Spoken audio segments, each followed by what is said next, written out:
Delete Instagram message from both sides. Hello everyone, in this quick video I'll show you how to delete an Instagram message from both sides. After watching this video, you'll be able to easily delete your Instagram message. First, open Instagram from your phone. Tap on the message icon.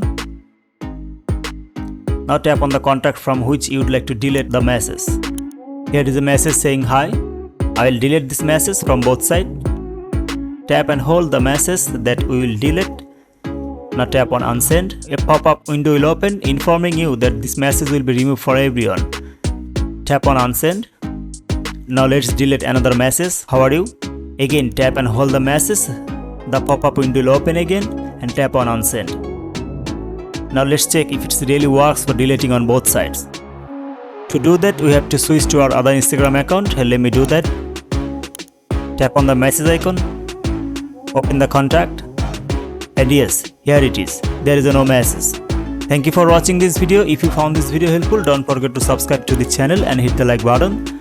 I'll see you in the next video. Till then, take care. Bye.